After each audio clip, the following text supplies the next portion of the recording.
emergency. So suddenly the trade deficit became an emergency, and on that basis he issues a one-person rule. Even his aides don't know what he's doing. You raise one final interesting issue, which is that the market recovered about $4 trillion when he reversed.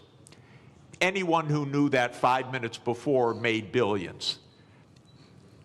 This is not the cleanest government in the world, I can tell you. I'd be hugely surprised if some people didn't know just a bit ahead of time, starting with members of the US Congress, by the way. Look, we'll get into the more general issues about protectionism and the end of globalization question mark in a minute, but I think what's happening and the directives coming from the White House is such a perfect example of what this panel is about. I'd just like to stay on this just for a few more minutes. Minister, is protectionism always a short-term aim, and does it always come at the expense of the longer-term gain? Donald Trump hasn't said it in public, but apparently in private, during his first term, he was asked about the problem of the US national debt. And his answer was, I don't care because I'll be dead by the time it's a problem. And apparently that's also his approach to the climate crisis. So is this protectionism coming from the White House a short-term fix which is going to hurt America in the longer term in terms of how it grows?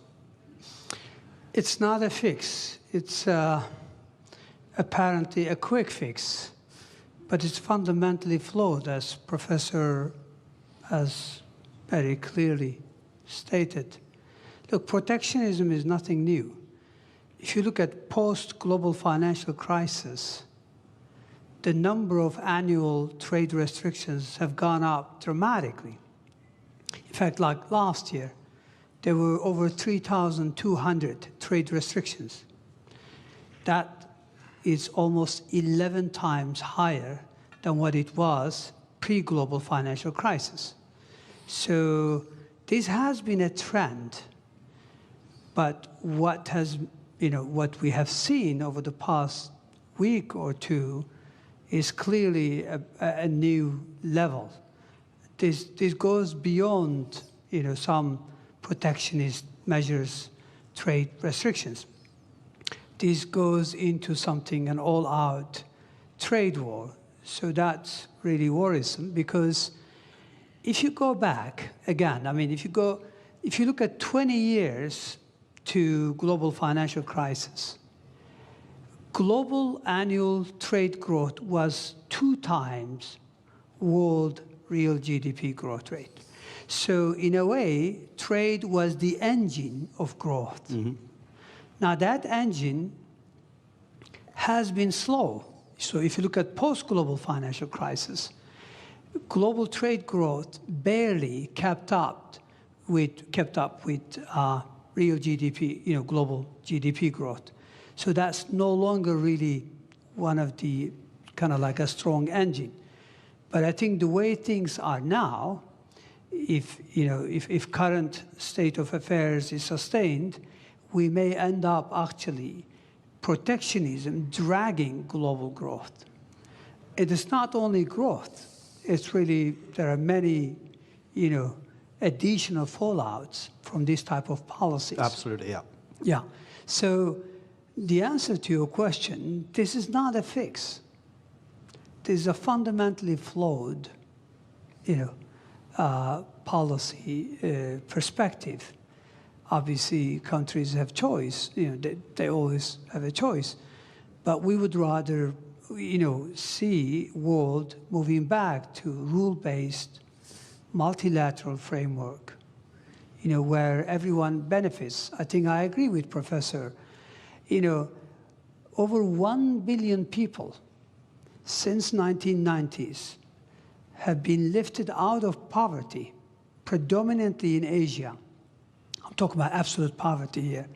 And that's largely thanks to, trade and growth associated with that trade.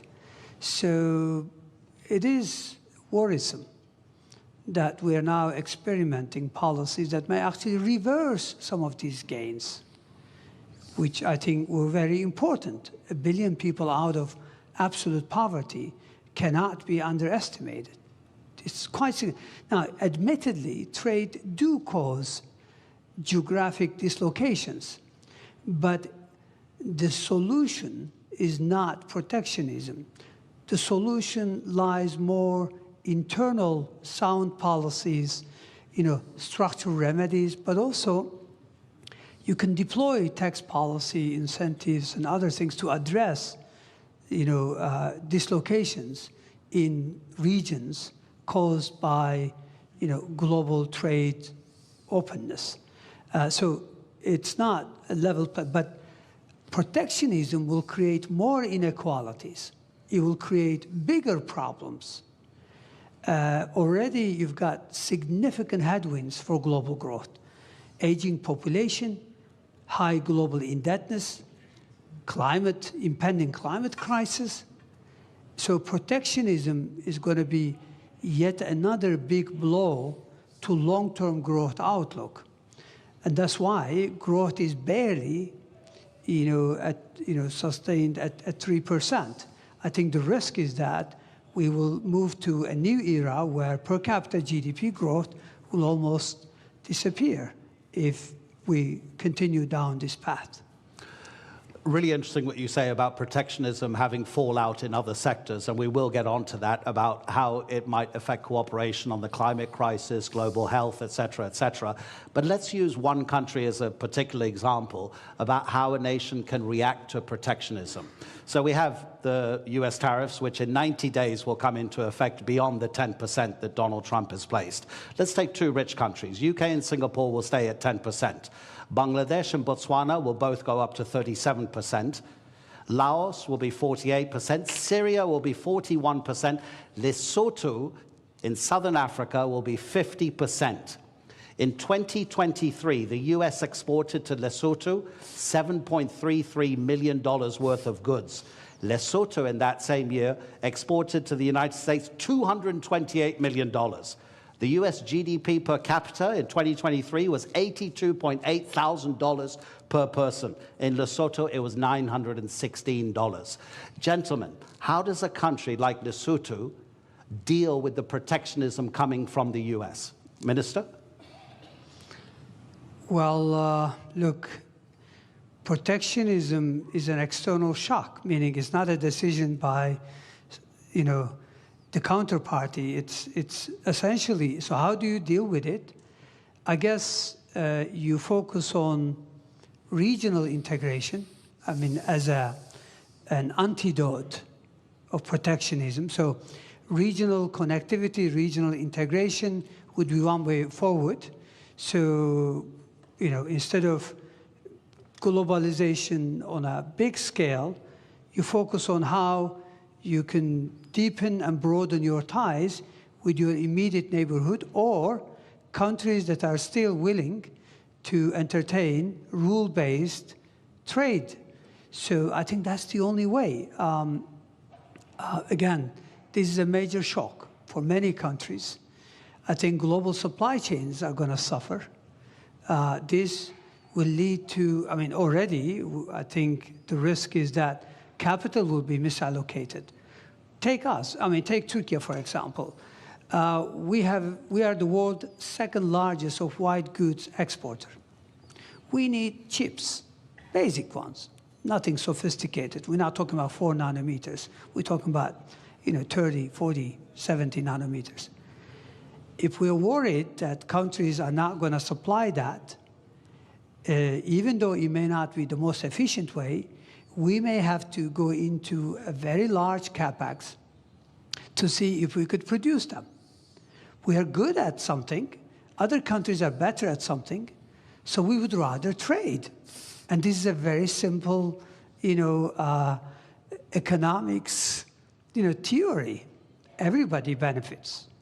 So I don't think, X country or Y country, there's not much they can do except to look at, ways in which they could mitigate the fallout from not being able to sell goods to the United States. But Professor, that takes a long time to arrange because, of course, the shock is immediate. You can't make deals that quickly, can you? I think the particular tariff rates that Trump announced last week that led to that financial bloodbath are not going to come back. So I don't think we're going to hear again about those numbers after 90 days. 90 days in U.S. time now is infinity. It's eternity. We'll never hear those numbers again. Where did those numbers come from?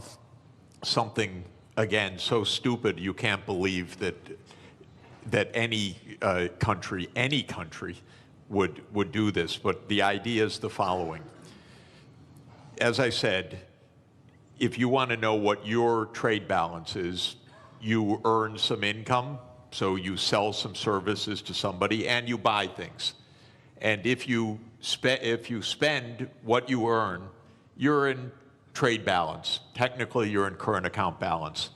Now, most of us, I work for one employer, my university, so I run a big trade surplus with my university.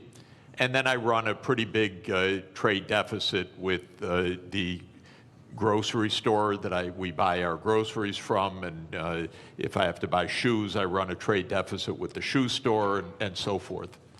Trump's idea, just to add to the craziness of it, is that you should run a trade balance with everybody, not an overall trade balance, but a trade balance with everybody. So you should sell a little bit, you should work a little bit for your shoe store, you should work a little bit for your grocery store, you should go around anytime you want to shop, you trade something. I'll write you an essay if you'll sell me shoes. And you make your living somehow trying to balance your trade with all of your counterparts. Well, this is insane. This is why we have a market economy. You don't have to have balance with every transaction that you do with somebody. But what Trump said was, oh, Lesotho, they sell us more than we buy from them. So they're cheating us. That's literally what he said. Literally what he said. Okay, is it completely delusional or rhetoric? It's delusional, okay? Just so you know. It's weird. But anyway, now, then he calculated a formula. Okay, Lesotho, we have to tax them by the amount to reduce the imports from them so that we have balance with Lesotho. And then they made some absolutely stupid formula that you would not accept in a first year, third week class. It came out of the U.S. Trade Representative's office. They probably were told, do it overnight, the boss wants it. And then they came up with a list of tariffs, country by country, based on the bilateral trade balance. You cannot make this stuff up. This is not it used to be not a Mickey Mouse country, my country. But this is Mickey Mouse. This is not, and I apologize to Mickey Mouse. He would not do this. Mickey Mouse is smarter than this. So we are in a crazy land, actually, with this. Now, it stopped for a moment. We'll never hear those numbers again. I don't know what we'll hear in 3 months. God help us, really. Because it probably won't have to do with trade. It'll have to do with something else. But we can't normalize this as what's the rationale, how to negotiate, what to do. Of course, 60 countries immediately said, we'll rebalance with you. And the President of the United States literally used the language I'm about to use. I'm quoting him because otherwise I would never say this. He said, 60 countries are coming to kiss my ass. He said that in a public speech, the President of the United States. So this is, I'm sorry, I apologize. No, but it's presidential language. Yeah. Okay? I'm only speaking at high political terms. So we cannot normalize this. We have to say no. We didn't spend 100 years on 200 years, 207 years since David Ricardo put forward the idea of comparative advantage, okay? And we have been building the trade system since the ruins of World War II for 80 years. And we have been building the World Trade Organization, which the US led the creation of, I think it's fair to say, for 31 years. This should not be normalized to try to figure out what is the theory of this. And it's a more fundamental point, ladies and gentlemen. The United States is a rogue nation right now on many things, not just on trade, but on making Gaza into the US Riviera, on whatever it wants to say. It's a little bit of a rogue nation. For the world to hold together, the rest of the world has to say, we're not going down crazy lane. We're going to be responsible. We're going to go to the UN. We're going to go to the World Trade Organization. We're not going to get into this downward spiral. Because if we normalize craziness, there is no way out. You mentioned Mickey Mouse, but there's a kind of a theme here from Bloomberg, the news agency. These are its headlines in the morning and the afternoon of Tuesday, Wednesday, and Thursday. Tuesday morning, this is madness. In the afternoon, a clown show. On Wednesday, stocks keep falling. In the afternoon, could have been worse. Thursday morning, assessing the damage. Thursday afternoon, Trump blinks.